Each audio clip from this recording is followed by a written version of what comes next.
அஸ்ஸலாமு அலைக்கும் வரஹ்மத்துல்லாஹி வபரகாத்துஹு. அல்ஹம்துலில்லாஹ் ஸலாத்து வஸ்ஸலாமு அலா ரசூலில்லாஹி அம்மா பாத்.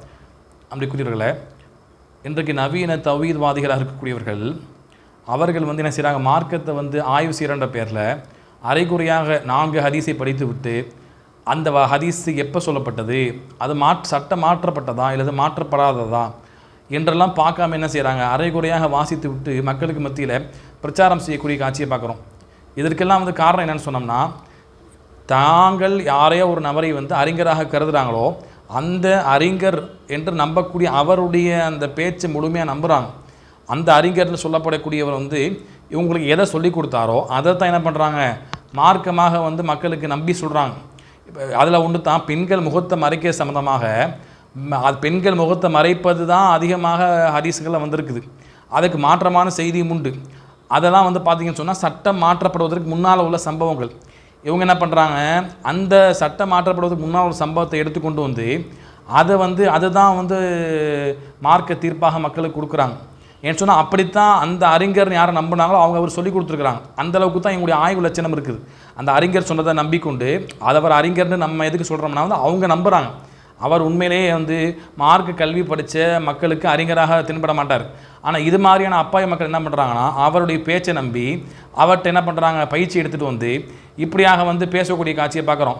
எப்படி ஒரு குர்ஆன் வசனம் சட்டம் மாற்றப்பட்ட அந்த வசனம் இருக்கா இல்லையா, அந்த சட்டம் மாற்றப்படுவதற்கு முன்னால் மது என்ன பண்ணுவான், அல்லாஹ் அதை லேசு போக்காக கண்டிச்சிருப்பான். முதல்ல அல்ல என்ன சொல்கிறான், மதுவை பற்றி சொல்லும் பொழுது நீங்கள் மது அருந்திய நிலையில் தொழுகைக்கு வராதிங்கன்னு நல்லா சொல்கிறான். அப்போ அந்த வசனத்தை எடுத்துக்கொண்டு தொழுகைக்கு வரும்போது தான் மது அருந்தக்கூடாது பாருங்கள், மற்ற நேரத்தில் மது அருந்தலான்னு சொல்லுவாங்களா. அது மாதிரி தான் என்ன செய்கிறாங்க, சட்டம் மாற்றப்பட்ட விஷயம் இருக்கா இல்லையா, அதை கொண்டு என்ன பண்ணுறாங்க, அந்த ஹதீஸை வைத்துக்கொண்டு பெண்களை முகத்தை திறந்து வைக்கலான்னு சொல்லி ஆதாரமாக சொல்கிறாங்க.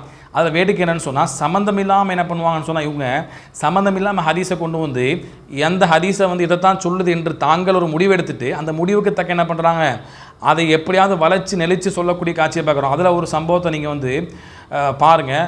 அதாவது இது மாதிரி யாரை அறிஞராக பார்க்கணும், யார் அறிஞர் என்று அறியாமல் அப்பாவித்தனமாக அந்த அறிஞரை நம்பக்கூடிய இந்த மக்கள் அதை அப்படியே வாந்தி எடுக்கக்கூடிய, அவங்க சொன்னதை அப்படி என்ன பண்ணுறாங்க, மனப்பாடம் செய்து அல்லது அந்த கருத்தை மட்டுமே உள்வாங்கி கொண்டு அதற்கு மாற்றமாக ஹதீஸ் இருக்குதா இல்லையா என்று எதையுமே பாராமல், அதாவது உலகத்தில் எல்லா அறிஞரும் அறிஞர் கிடையாது. இப்போ ஒருத்தர் தமிழ்நாட்டில் உட்காந்து சொல்லிட்டு இருக்கிறார் மார்க்கத்தை, அவர் தான் அறிஞர் என்று அவங்க நம்புகிறாங்க. அப்போ எந்த அளவுக்கு இவர்களை அவர் மூளை செலவை செஞ்சிருப்பாருன்னு பாருங்கள். அந்த நபர் பேசக்கூடிய ஒரு காட்சியை பாருங்கள், அதுக்கு பின்னால் நம்ம அதுக்கு விளக்கத்தை பார்ப்போம். இஸ்லாமிய மார்க்கத்தில் பெண்களை முகம் மூடி வெளியே போகிறாங்கல்ல, அது மாபெரும் தவறுங்க.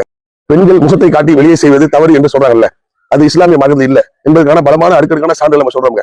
அதுல ஒண்ணு என்னன்னா, புகாரில அப்துல்லா பின் உமர் ரலியல்லாஹு அன்ஹு ஹதீஸ் நம்புறதுங்க. என்னன்னு கேட்டீங்கன்னா, நபிகள் நாயகம் காலத்துல பெண்கள் பள்ளிக்கு தொழ வருவாங்க, விரும்பினா தொழ வர்றதுக்கு நபிகள் நாயகம் அனுமதிச்சிருக்காங்க அப்படின்னு சொல்லிட்டு அப்ப உது செய்வதற்கான ஏற்பாடு நபிகள் நாயகம் மஸ்ஜிதுல் நபவில செஞ்சிருந்தாங்க. அது எப்படி செஞ்சிருந்தாங்கன்னா, ஆண்களும் பெண்களும் ஒரே பாத்திரத்துல உது செய்வதெல்லாம் இருந்தோம். நாங்களும் ஆண்களும் பெண்களும் ஒரே பாத்திரத்துல உது செய்வதெல்லாம் இருந்தோம். இதுல நம்ம என்ன விளங்க முடியும்னா, உது செய்வதா முகம் கழுவ வேண்டி இருக்கும்ல, முகம் கழுவ வேண்டி இருந்தா ஆண்களும் பெண்களும் சேர்ந்து கழுவும் போது ஒரு முகத்தை பார்க்கத்தானே வேணும். அப்படி இஸ்லாமிய மார்க்கம் ஃபுல்லா, அல்லாஹ்வின் குர்ஆன் ஹதீஸ் ஃபுல்லா பெண்களை முகத்தை மறைக்க கூடாது, முகம் மறைக்க தேவையில்லை என்பதற்கான நிறைய சான்றுகள் குர்ஆன் ஹதீஸ் மூலமா நிறைந்து கிடக்குங்க. இதுல நீங்க பார்த்திருப்பீங்க, என்ன சொல்றாரு அவரு, அதாவது புகார் ஹதீஸ் வருது 193ஆம் செய்தி. அதாவது ரசூலுல்லாஹ் காலத்துல ஆண்களும் பெண்கள் என்ன பண்ணாங்கன்னா ஒன்றாக சேர்ந்து ஒளி செஞ்சாங்கன்னு செய்தி வருது. அப்போ பார்த்தீங்கன்னா, அப்போ ஆண்கள் பெண்கள் ஒன்றாக சேர்ந்து ஒளி செஞ்சாங்கன்னா அவங்க முகத்தை கழுவும் போது முகத்தரை அணிஞ்சிருக்க மாட்டாங்க, முகத்தை மூடிக்கொண்டு ஒளி செய்ய முடியாது.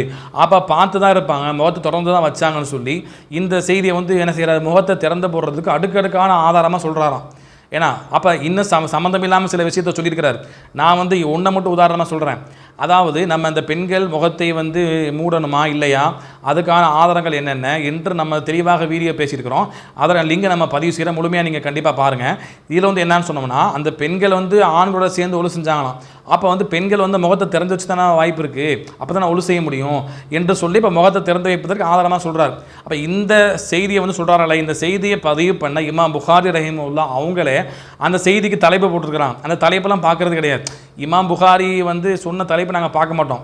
எதுக்கு அந்த செய்தியை கொண்டு வந்தார், அதுக்கான நோக்கம் என்ன, எதையுமே நாங்கள் பார்க்க மாட்டோம். அந்த அறிஞர் சொல்கிறதான் எங்களுக்கு விஷயம் கிடையாது. அவங்களும் அறிஞர் கிடையாது. எங்கள் அண்ணன் எங்கள் அறிஞர் யார் எதை சொன்னாரோ அதை தான் நாங்கள் என்ன செய்வோம், எடுத்துக்கொள்வோம்னு சொல்லி அந்த செய்தியை மட்டும் எடுத்து சொல்கிறான், அந்த ஆதாரமாக சொல்கிறார். அதில் வந்து பார்த்தீங்கன்னா இப்போ ஆண்கள் பெண்கள் வந்து ஒன்றா ஒழு செஞ்சாங்க என்று சொல்கிறாங்களா இல்லையா? அதை வச்சு பெண்கள் முகத்தை திறந்து வச்சு தான் ஒழு செஞ்சுருப்பாங்க, அப்போ வந்து திறந்து வைக்க தான் செய்யணும் என்று இவங்க முடிவெடுக்கிறாங்களா இல்லையா? இதே ஹதீஸை நேரடியாக இவங்க அமல் செய்வாங்களா? இவங்க பள்ளிவாசலில் வந்து ஆண்களும் பெண்களுக்கு வந்து ஒரே இடத்துல ஒழு செய்ய ஏற்பாடு செய்வாங்களா? ஏன் தனியாக செஞ்சு வச்சுருக்கிறாங்க? இந்த ஹதீஸ் வந்து ஆண்கள் பெண்கள் ஒழு செய்வது கூடும் என்று இவங்க, இது சட்டம் மாற்றப்பட்ட செய்தி, இஜாபுடைய சட்டை இறக்கி அருளப்படுவதற்கு முன்னால் உள்ள செய்தி, நாங்கள் அப்படி எடுத்துக்கொள்வோம். அப்படி எடுத்துக்கொண்டு எங்களுக்கு பிரச்சனை இல்லை, அந்த இதை நான் அமல் செய்ய மாட்டோம், அது முன்னால் உள்ள சட்டம் என்று நாங்கள் வந்து அழகாக சொல்லிடுவோம். எப்படி சட்டங்கள் மாற்றப்பட்ட வசனங்கள் இருக்கும் அது மாதிரி இவங்க என்ன பண்ணுறாங்க, இதை வந்து இதை வைத்து சட்டம் எடுக்கிறாங்கன்னு சொன்னால் அப்போ இதில் அது மட்டுமா இருக்குது? அப்போ ஆண்கள் பெண்கள் 2 பேரும் சேர்ந்து தான் ஒழு செய்யலான்னு இருக்கான் இல்லையா? அப்போ நீங்கள் உங்கள் பள்ளிவாசலில் வந்து ஆண் பெண் சேர்ந்து ஒழு செய்வதற்கு ஏன் வந்து ஒரே இடத்துல வந்து வைக்கல, ஏன் தனித்தனியாக வச்சுருக்கிறீங்க? அப்போ உங்களுக்கு தேவையானதை மட்டும் எடுத்துக்கிட்டு ஏன் மற்றதை மறுக்கிறீங்க? அப்போ நீங்கள் செய்யக்கூடிய ஆய்வு லட்சணம் அப்படித்தான் இருக்குது. அப்போ நீங்கள் செய்யக்கூடிய ஆய்வு லட்சணம் புரியுதா இல்லையா? அப்போ இதில் வந்து பெண்கள் முகத்தை திறந்து வச்சாங்கன்னு எடுப்பதாக இருந்தால் அதே போல் ஆண் பெண் ஒன்றாக ஒழு செய்யலான்னு சொல்லி நீங்கள் சட்டம் எடுக்கணுமா இல்லையா? இப்போ அதை நடைமுறைப்படுத்தணுமா இல்லையா?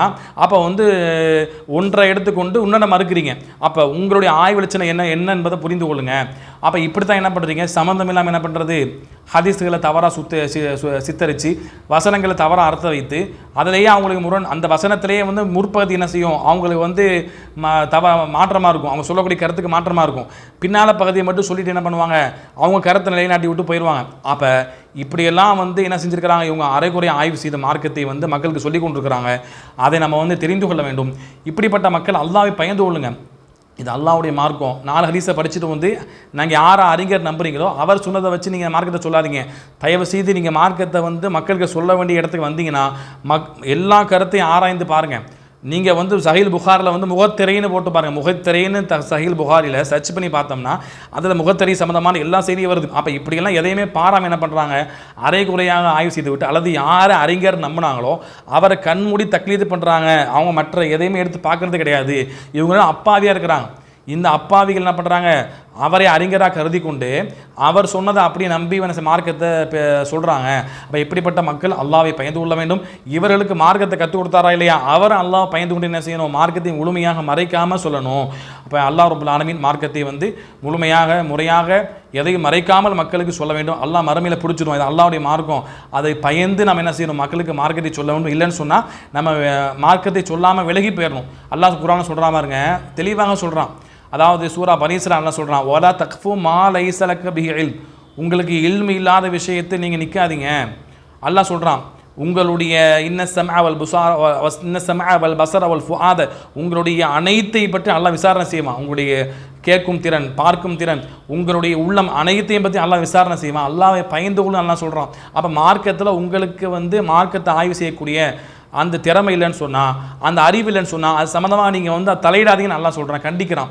இந்த அளவுக்கு வந்து என்ன செய்யப்பட்டிருக்கு, மார்க்கத்தில் வலியுறுத்தி சொல்லப்பட்டிருக்கு.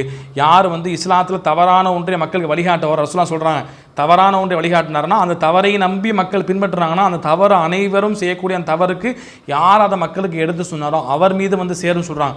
அப்போ இப்படியெல்லாம் மார்க்கம் நமக்கு எவ்வளவு எச்சரிக்கை பண்ணியிருக்குது. இது அல்லாஹ்வுடைய மார்க்கம்.